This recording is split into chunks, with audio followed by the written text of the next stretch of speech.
Abra sua Bíblia, já deixa aí aberta, por gentileza, lá em João, capítulo 2, tá? Mas nós já podemos deixar aqui a apresentação, por gentileza, Robson. A próxima apresentação da mensagem. E já deixa a sua Bíblia aí aberta em João, capítulo 2. Evangelho de João, capítulo 2.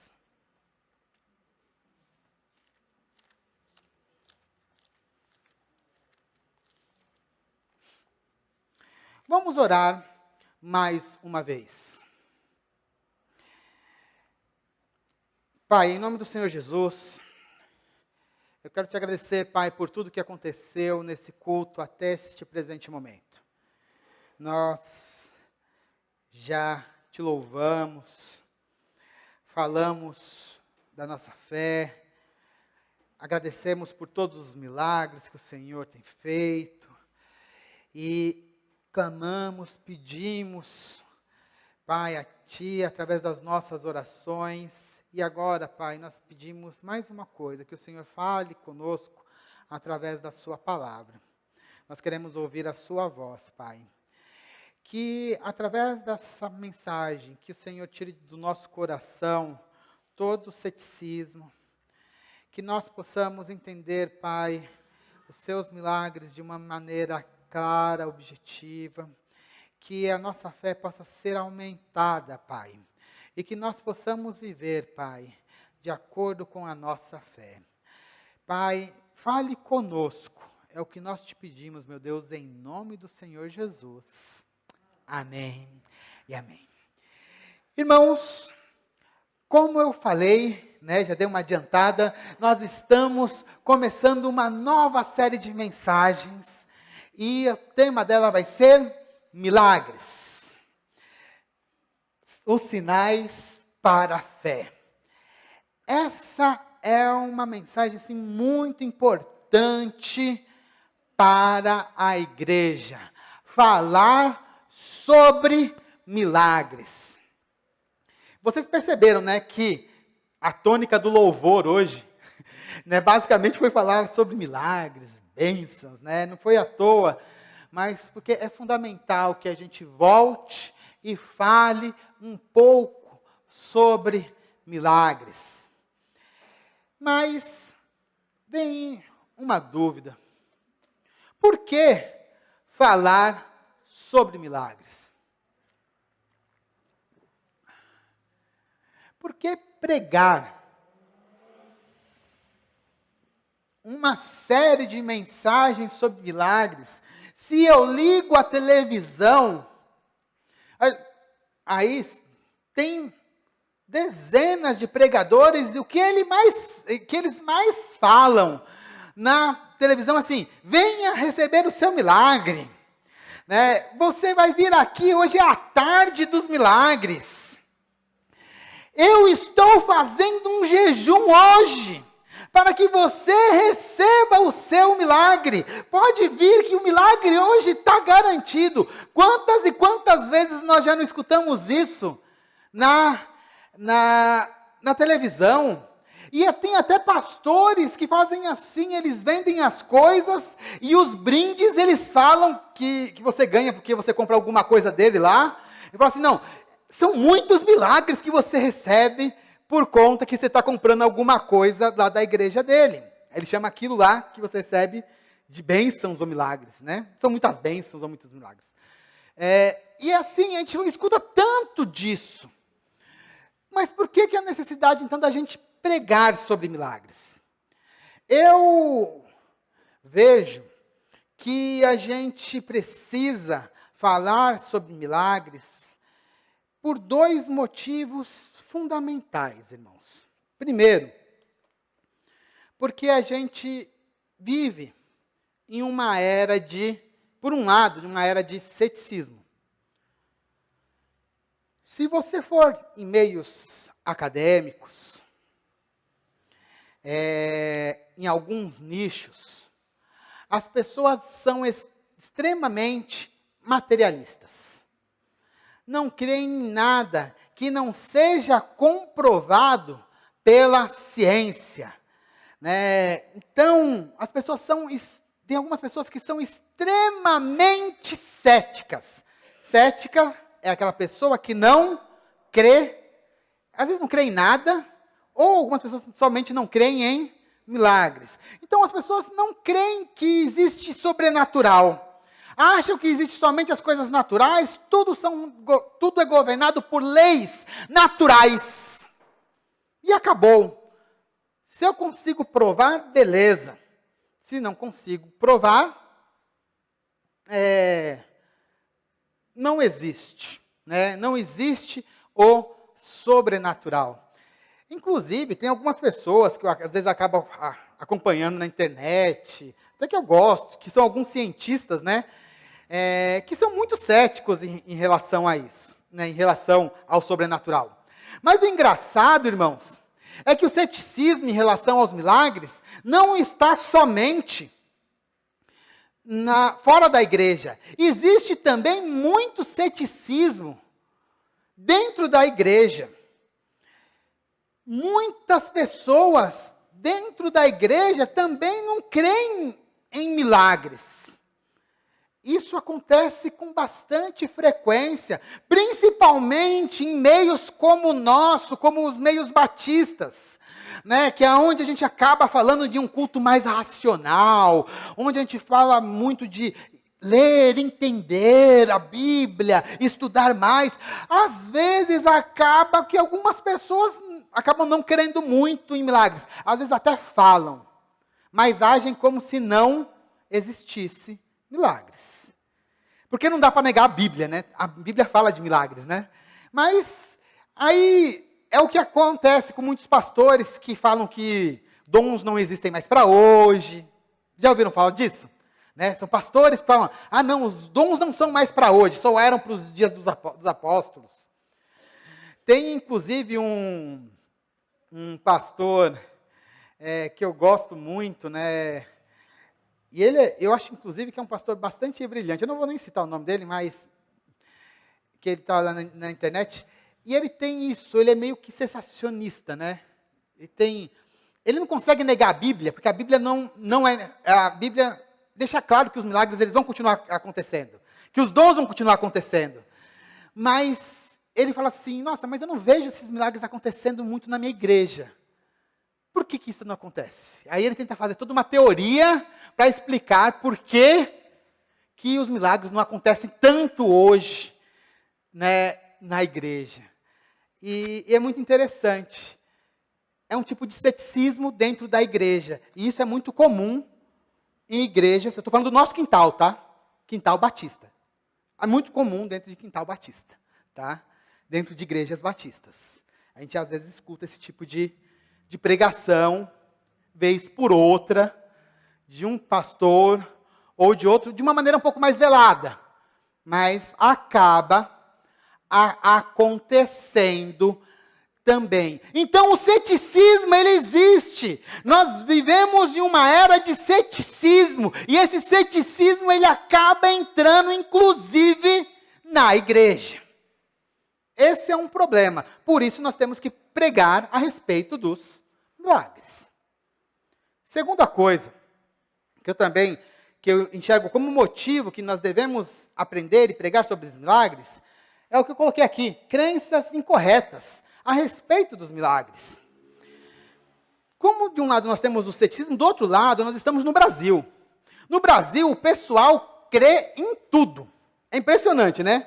Como tem um monte de crença no Brasil, e essas crenças também acontecem, inclusive, na igreja. Então, tem para outros lugares, tudo é milagre.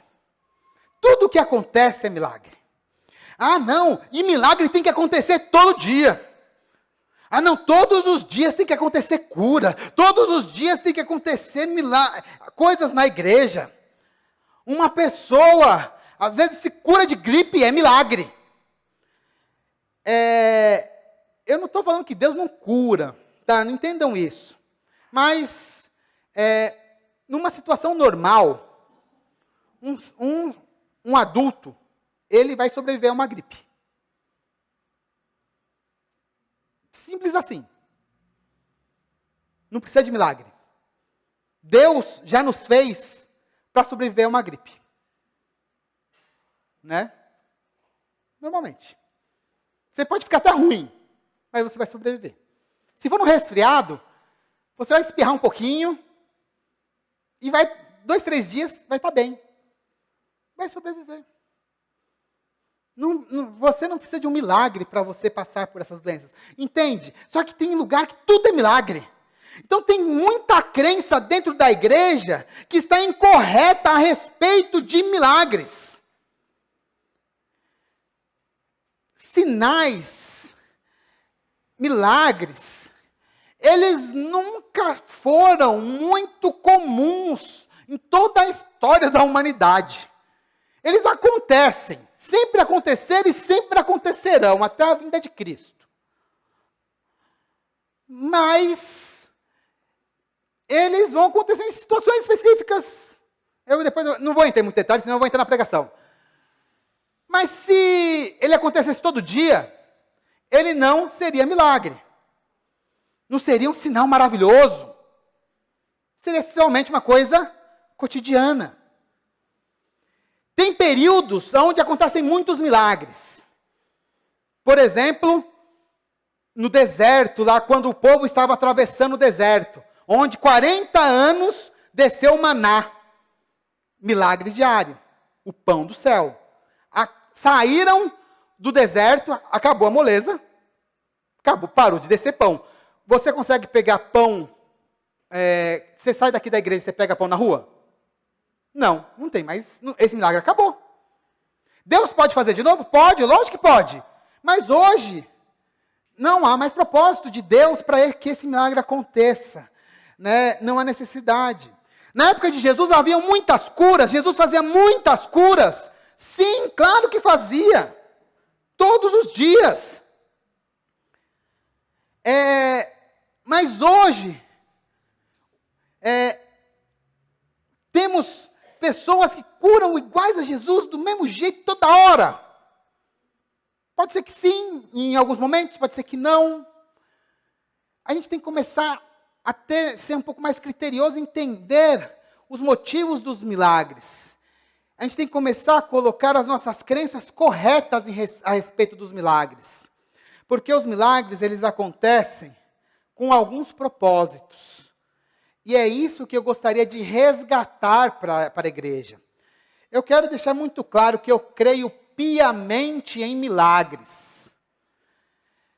Eu tanto creio em milagres, que eu trouxe aqui para a igreja, né? E resgatei em uma coisa que eu vejo que as igrejas evangélicas perderam, que é o costume de orar dentro do culto. Para mim, eu acho muito esquisito entrar numa igreja, ter uma oraçãozinha, é oraçãozinha mesmo, tá? Porque é uma oraçãozinha de 10 segundos no começo do culto e uma oraçãozinha no final, né, do culto, e acabou. E o resto é só louvor, pregação. Não estou falando que o louvor é bom, a pregação é boa, e o momento de oração da igreja, onde que a igreja para e ora. Né?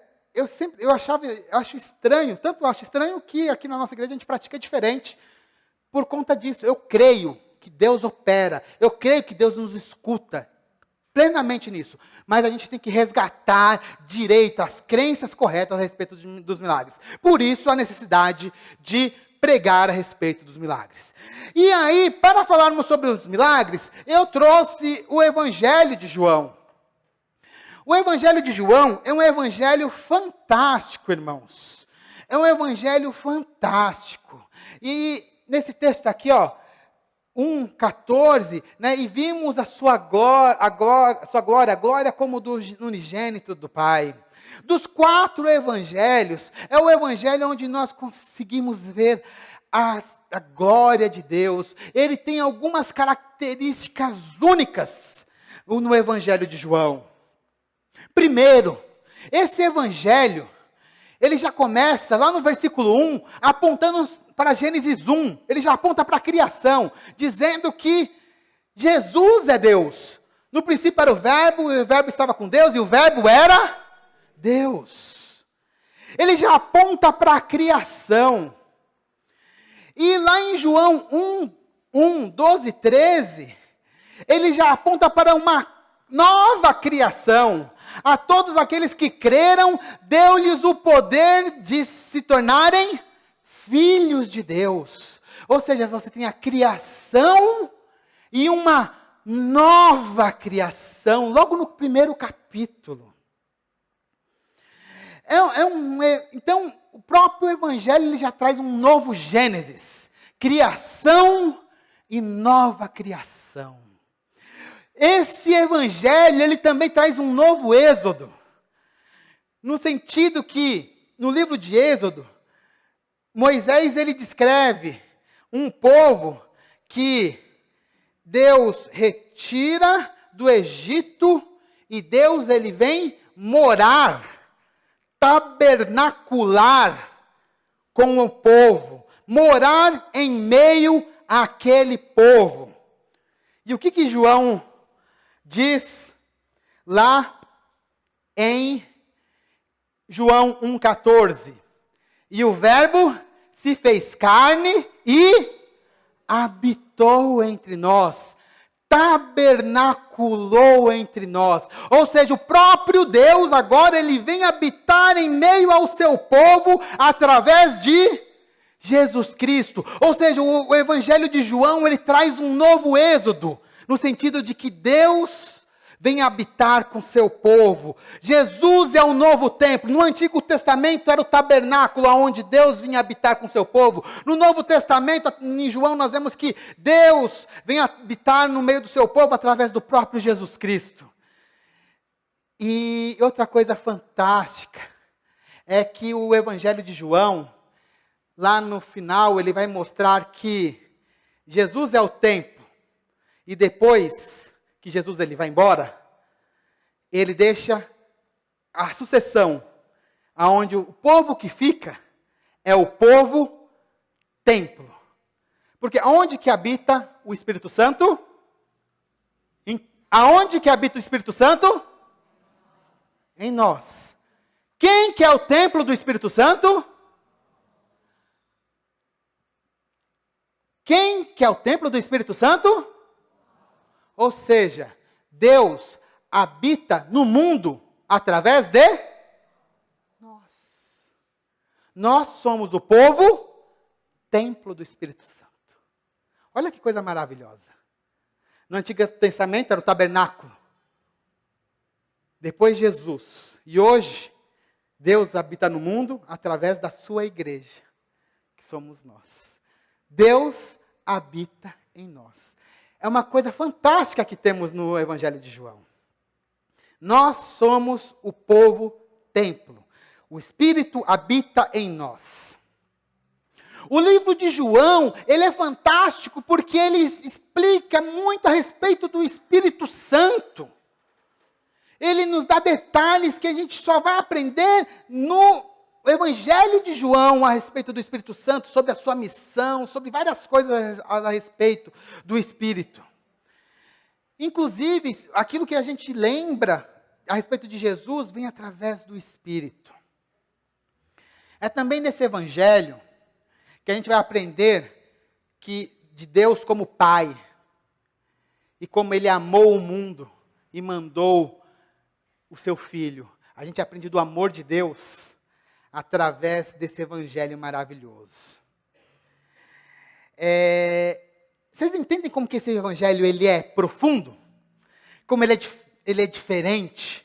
Eu gosto de ler o Evangelho de João, porque ele é um Evangelho diferentão. Enquanto em Marcos nós vemos lá um Jesus que é tiro, porrada e bomba, né? Ele faz e acontece.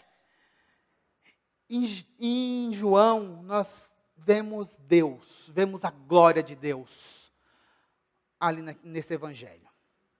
Mas um detalhe interessante desse Evangelho fantástico é que ele registra apenas 7 milagres de Jesus.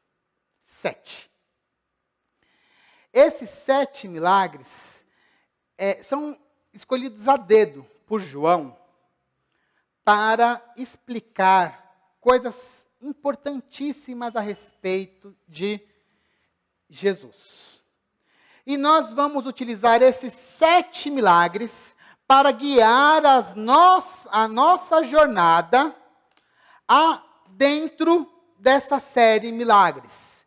Ou seja, essa série Milagres vai ter 7 pregações em cima de cada um desses milagres. E eu vou fazer uma pregação adicional na ressurreição. Então a série Milagres vai ter um total de 8 pregações. Aconselho você, meu irmão, minha irmã, não perca nenhuma pregação, né? Traga caderno, anote, né? Se perder, olha na internet, porque a gente vai seguir cada uma dessas pregações. E importante que cada um desses milagres que foi selecionado por João, inclusive, né, na hora que ele fala da ressurreição, ele traz um ensino fantástico a respeito de Jesus, que a gente só vai entender quando a gente olha aquele milagre. Então, venha e acompanhe essa série. E também, aconselho você, se você ainda não leu o Evangelho de João, para que você leia todo o Evangelho de João, para que você possa desfrutar desse Evangelho maravilhoso. Amém? Tudo isso que eu falei, eu nem entrei na mensagem, tá, irmãos? Isso aqui tudo foi introdução, tá bom? Isso aqui era só para contextualizar aqui o que a gente vai falar nesta série de mensagens. Agora sim, a gente vai começar a mensagem, tá? Agora posso, né, Daniel? Pelo menos até umas 10 horas tá liberado? Beleza, né? A Sara falou assim, mais ou menos, né, pastor? Sara, coitada, acorda, que horas? 4, Sara? Amanhã? 5 horas. Tá bom. Então não vai... 9h30, tá bom. Não, brincadeira, pessoal, não vai ter tudo isso não. Então vamos começar então pelo primeiro milagre. Então nós vamos ter essa série, né, de 8 mensagens a respeito de milagres, né? Acompanhe. E nós vamos tratar hoje do primeiro milagre, a transformação da água em vinho. Abra sua Bíblia lá em João, capítulo 2. Nós vamos ler os versos de 1 a 11. Diz assim a palavra do Senhor. Pode até trocar para o texto, por favor. João 2, de 1 a 11. Deixa só ele colocar aqui para vocês poderem acompanhar também a leitura.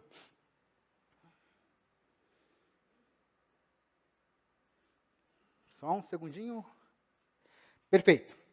3 dias depois, houve um casamento em Caná da Galileia, e a mãe de Jesus estava ali. Jesus também foi convidado com os seus discípulos para o casamento. Tendo acabado o vinho, a mãe de Jesus lhes disse: eles não têm mais vinho. Mas Jesus respondeu: por que a senhora está me dizendo isso? Ainda não é chegada a minha hora. Então ela falou aos serventes: façam tudo o que ele disser. Estavam ali 6 potes de pedra, que os judeus usavam para as purificações, e em cada um cabiam cerca de 100 litros. Jesus lhes disse: encham de água esses potes. E eles os encheram totalmente, até as bordas. Então lhes disse: agora tirem um pouco e levem ao responsável pela festa. E eles o fizeram. Quando o responsável pela festa provou a água transformada em vinho, ele não sabia de onde tinha vindo, pois, por mais que os serventes que haviam tirado a água soubessem, chamou o noivo e lhe disse: todos costumam servir primeiro o vinho bom, e quando já beberam muito, servem o vinho inferior. Você, porém, guardou o melhor vinho até agora. Assim, em Caná da Galileia, Jesus deu início a seus sinais. Ele manifestou a sua glória e os seus discípulos creram nele. Amém? Podemos voltar lá para a apresentação, Robson, por gentileza? Irmãos, esse aqui é o primeiro sinal de Jesus. E eu tenho que confessar para vocês, para mim é o mais esquisito de todos. E não é só para vocês, não, porque até mesmo quando você vai estudar sobre ele, tem um monte de interpretação sobre eles. Porque não é um sinal que acontece numa cura, uma pessoa que está doente. É uma festa, né? E ele se torna muito enigmático, né? Porque no final das contas, Jesus vai fazer 600 litros de vinho para deixar todo mundo chapadão. 600 litros, irmão. Dá para deixar bastante gente chapada. Não é pouca gente, não é muita gente. Tem noção disso? E ainda fala que é vinho bom. Imagina, quando é coisa boa, você toma pouquinho ou muito? Muito. Então, se a pessoa tomou, fala, nossa, esse negócio é bom, eu tomava muito. Então, com certeza, teve alguns lá que saíram lá trançando as pernas, depois de tomar o vinho de Jesus. Eu fico olhando para isso. Assim, é um milagre. Sério mesmo, assim, quando eu olho, para mim é um milagre que ele vem justamente para desafiar a nossa religiosidade. Porque ele não acontece num contexto religioso, ele não acontece durante uma pregação, não, ele acontece em outro momento. Ele acontece numa festa, com Jesus com seus amigos. E nenhum de nós, ninguém aqui diria que ali seria necessário um milagre. Porque se acaba vinho, se acaba alguma coisa numa festa, o que você fala para fazer? Vai comprar, ué. Acabou, compra mais. Não é isso? Mas Jesus trata as coisas diferente. Mas vamos entender um pouquinho melhor o que aconteceu. Aqui nós estamos no início do ministério de Jesus, de acordo com João. João aqui fala que nessa época Jesus tinha apenas 4 discípulos. 4 dos 12 nesse momento. Que são relatados lá no capítulo 1. E aí está tendo um casamento de uma família conhecida deles, né? No vilarejo de Caná da Galileia. Irmãos, só que nós estamos num outro contexto, não é um casamento como os nossos. Os nossos casamentos, hoje, como que acontece? A pessoa casa ali umas 5 horas da tarde, vai para a festa começa umas 8 horas, 10 horas, 10 e meia, acaba, todo mundo corta o bolo, todo mundo vai embora, não é isso? Quando chega o bolo na tua mesa, você já sabe que você tem que levantar e ir embora, não é assim? Lá naquela época era assim? Não. Os casamentos naquela época demoravam mais ou menos de 3 a 6 dias. Se o casamento começava no domingo, ele podia ir até sexta-feira. Ele só parava no sábado, que era o dia de descanso. Imagina só. Por que isso? Porque as distâncias eram mais longas, porque as pessoas não tinham carro, né? Então eles podiam viajar muito tempo, chegava, se hospedava na casa das pessoas e dia 1 da festa, dia 2, dia 3, dia 4. Então imagina a quantidade de comida e de bebida que você poderia que você teria que ter para dar para aquela galera toda que ficava ali hospedada ali na sua festa. Então era uma churrascada atrás da outra. Churrasca dia sim, dia também, né? E ia lá. As festas lá não tinha refrigerante, tá? Então a galera bebia água e vinho, tá? Eles não davam vinho para as crianças, mas galera tornava o caldo no vinho. Lá naquela região eles não tomavam cerveja, então era vinho mesmo e nem bebida forte. Então era vinho mesmo que eles tomavam.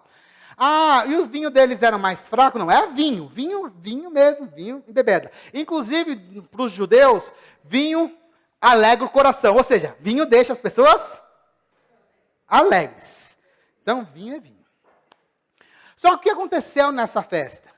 Teve um erro de cálculo ali, né? Então, quem que estava ali naquela festa? Estava Jesus, a mãe de Jesus e os discípulos. Então, era uma família que Jesus conhecia, né? Era conhecida de Jesus. E aí, houve um erro de cálculo em algum momento ali daquela festa. É interessante, irmãos, que a gente não sabe o nome dos noivos, tá? A gente não sabe nada. A gente só sabe o que aconteceu naquela festa. Num momento, percebeu-se que o vinho acabou. E acabar o vinho poderia ser uma vergonha para as pessoas. Era uma vergonha, podia ser uma vergonha, porque você, imagina só, em uma cultura onde você tem que tratar bem as pessoas, você deixar faltar alguma coisa ali, aquilo ia ser comentado durante anos. Gente fofoqueira e para falar mal de festa existia há séculos. Cá entre nós, festa boa o pessoal fala mal, certo? Você também, né? Não, brincadeira. Ó, imagina de festa ruim. Isso acontecia, inclusive, lá atrás. Era a mesma coisa. E numa cultura que o pessoal só falava, não tinha televisão, ia ficar comentando daquela festa para sempre. Então, então ia ser muito vergonhoso para aquela família. E nisso, nós temos ali essa questão. Faltou o vinho. E aí, Maria, ela intervém ali, fala assim, olha, está acabando o vinho, e ela vai falar com Jesus. Ela parece que estava sabendo do que estava acontecendo ali na cozinha da festa, né? E vai falar com Jesus, olha, acabou o vinho. E Jesus fala assim, o que eu tenho com isso? E ele fala assim, não chegou a minha hora. Isso é interessante, tá? Não chegou a minha hora. Não era a hora dele mostrar toda a sua glória. Não era a hora. Mas tem alguma coisa ali que o texto não mostra, porque ele fala uma coisa, mas Maria faz outra, né? Ela fala para os serventes, faça tudo o que ele mandar. Entende? Que ele fala assim, não chegou a minha hora, mas ela fala, pode fazer o que ele mandar. Tem um negócio que não está batendo ali, né? Entre o texto e o que está acontecendo. E o que me chama a atenção é que se fosse se acabasse o vinho, o que eu ia fazer? Vamos fazer uma vaquinha e vamos comprar vinho na próxima cidade, não é isso?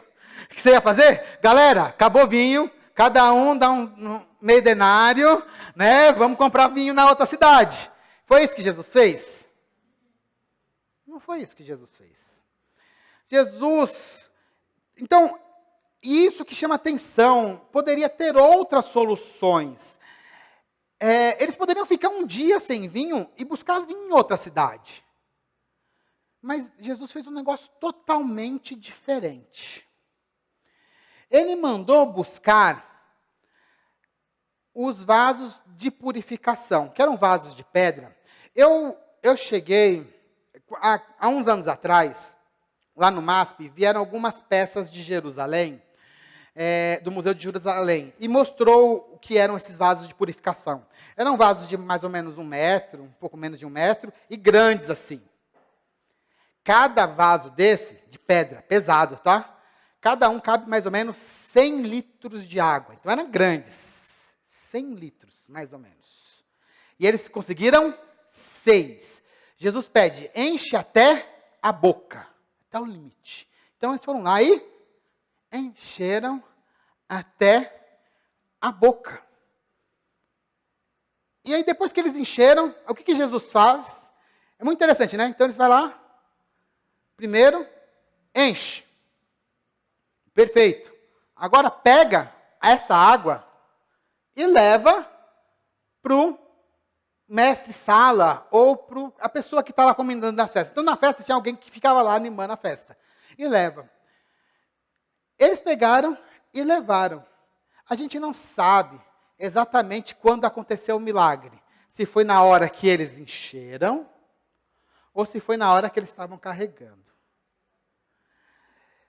Mas, irmãos, aconteceu alguma coisa naquele lugar, naquela água, no nível atômico e molecular, que a água se transformou em novos compostos, que não era mais só água, se transformou em vinho, açúcares e outras coisas que estão dentro do vinho.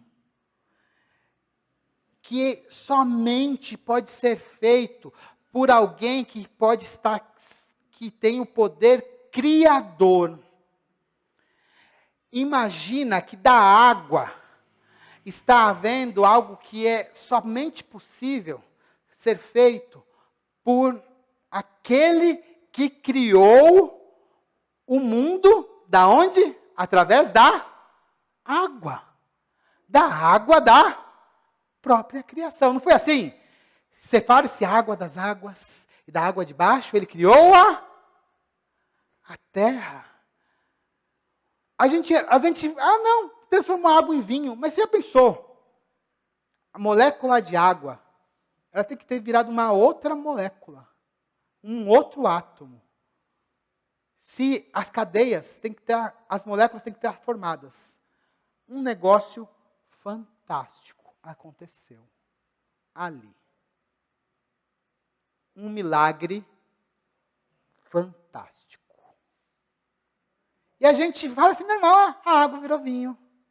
Não é assim que você fala? Eu falava assim também, né? A água virou vinho. Uma coisa fantástica. O camarada foi beber. Nossa, que negócio delicioso. Muito bom.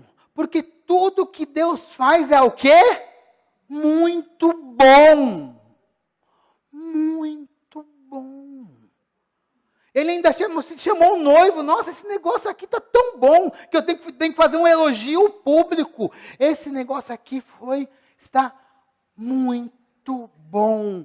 E ali ele fez o Jesus fez o seu grande milagre.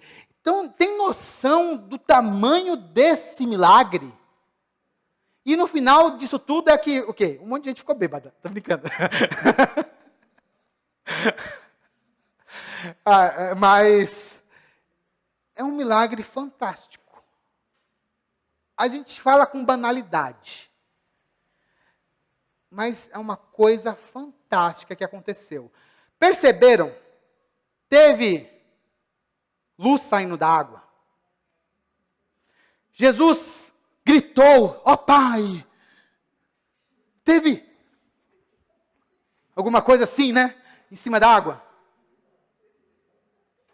Enche, leva. A transformação aconteceu. Isso mostra todo o poder de Jesus. Poucas pessoas perceberam o grande milagre que aconteceu ali. Os serventes, os discípulos de Jesus, Maria. Poucas pessoas perceberam a grandiosidade do que estava acontecendo ali. Mas mostra o poder do que estava acontecendo.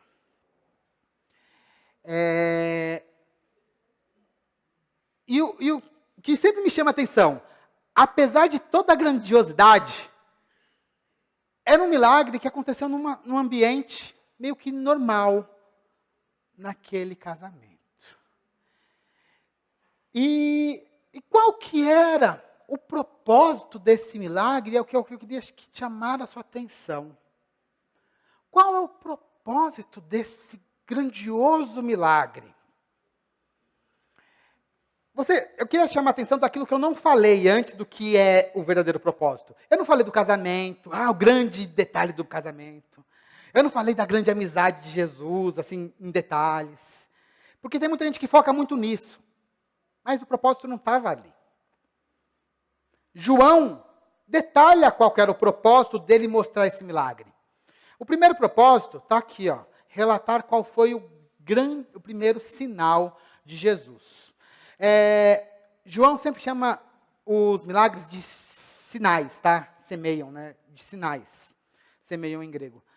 Esse aqui foi o primeiro milagre público de Jesus. Ou seja, até aquele momento, Jesus não tinha feito nenhum milagre. Até aquele momento, Jesus até pregava, mas ele não tinha feito grandes milagres. Mas na hora que ele fez o milagre, ele fez um para arrebentar com a boca do balão. Irmãos, esse ditado ele é ruim, porque soltar balões é antiético. Foi mal, né?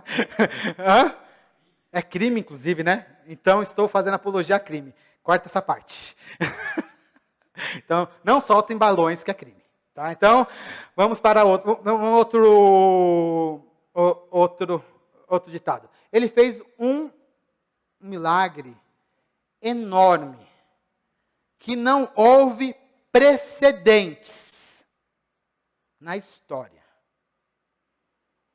Um milagre de criação.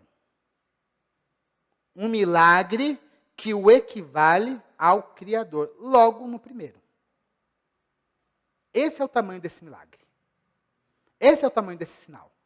Que às vezes a gente deixa meio passar. Assim, transformou água em vinho. Não! Transformou água em vinho!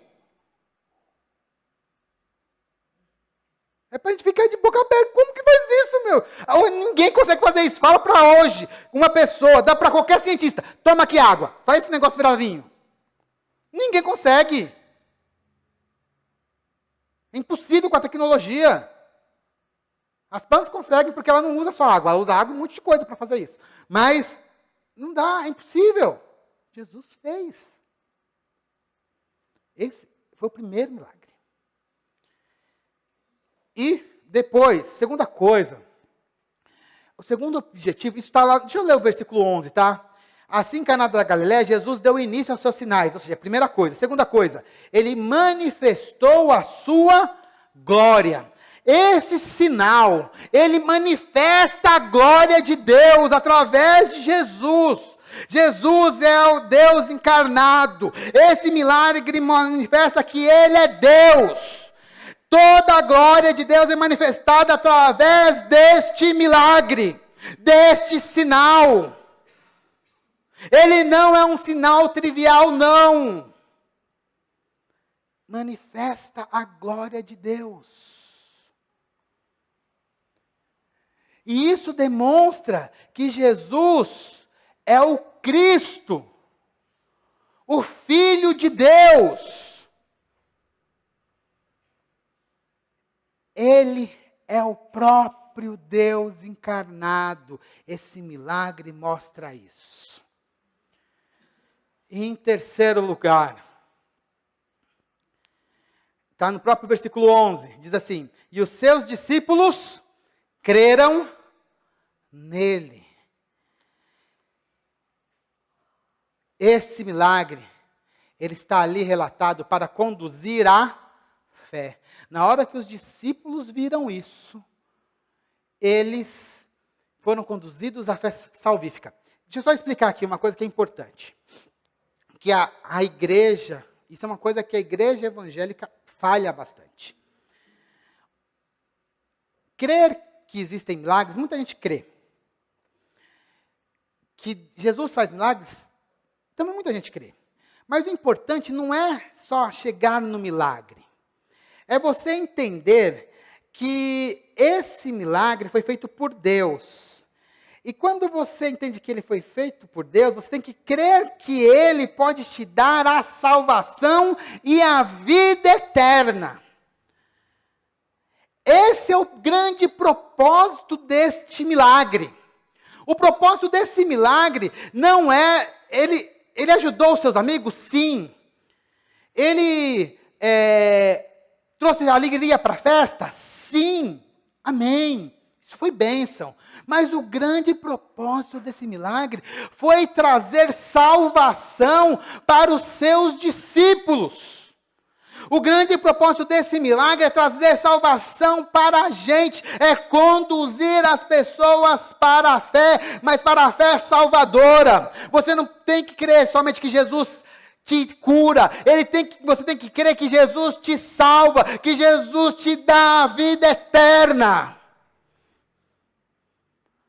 Nós temos que ser conduzidos através dos milagres, para além do milagre, para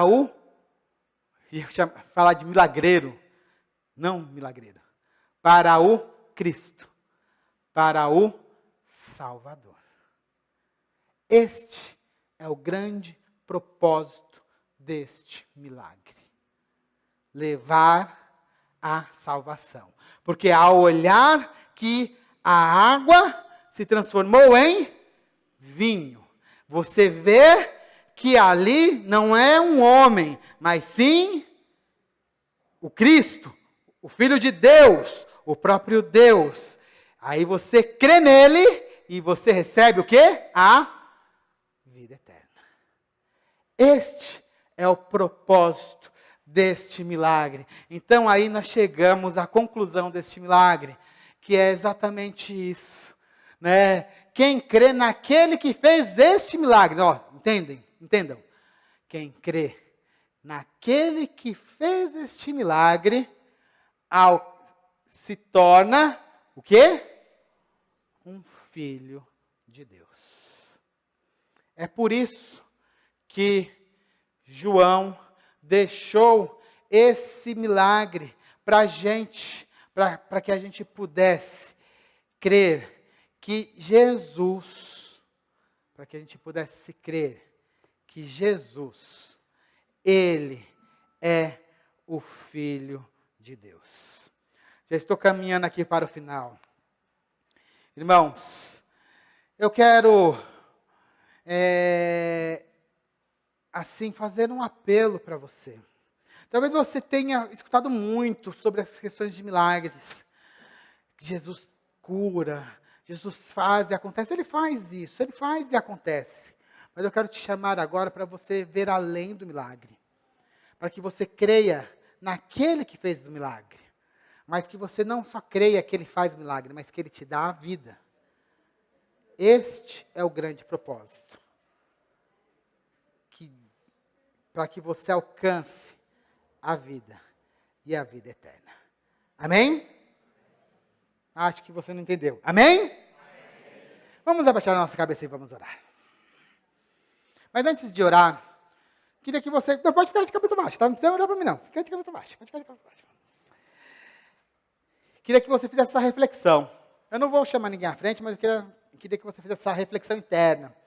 Talvez você ainda estivesse focado ali em Jesus como um milagreiro. Mas eu quero que você agora pense em Jesus como seu Salvador. Ele fez um grande milagre. Um milagre de criação, ao transformar água em vinho. Mas Ele não queria só trazer alegria. Ele quer te trazer salvação. Aceite essa salvação. Né? E se for esse o caso, fala assim: Senhor, eu aceito a sua salvação. Né? Eu creio que o Senhor é Filho de Deus. Isso vale para você que está aqui. Vale para você também que está em casa. Porque Jesus, Ele é o nosso Salvador. Vamos orar. Pai, em nome do Senhor Jesus, eu quero te agradecer, Pai, por esse milagre maravilhoso que o Senhor fez há 2000 anos atrás, lá em Caná da Galileia. Onde o Senhor abençoou aquele casamento, trazendo, Pai, o vinho. É um vinho que traz alegria, mas o mais importante, aquela transformação maravilhosa nos traz fé. Fé para a salvação. Ó Deus, em nome do Senhor Jesus, que a fé salvífica venha aos nossos corações, que a gente possa, Pai, em nome do Senhor Jesus, né, sermos transformados. Nós queremos ser alcançados, nós queremos, Pai, ter esta vida eterna. Pai, em nome do Senhor Jesus, nós queremos te pedir perdão, Pai, porque muitas vezes nós só queremos do milagre, nós queremos receber a bênção, mas nós, a partir de hoje, Pai, nós queremos o Deus, que é o Senhor das bênçãos. E como nós cantamos hoje, às vezes recebemos bênçãos ou não, isso não faz muita diferença. O importante é que nós temos um Salvador, e o que importa é que nós somos filhos de Deus, o que importa é que nós temos a vida eterna. Muito obrigado, Pai, porque o Senhor deixou registrado esse milagre. Muito obrigado, Senhor, porque o Senhor sempre nos dá alegria. Muito obrigado, Pai, porque nós cremos que Jesus é o Filho de Deus. Toda a honra e toda a glória, Pai, seja dada a Ti, meu Deus, em nome do Senhor Jesus. Amém e amém.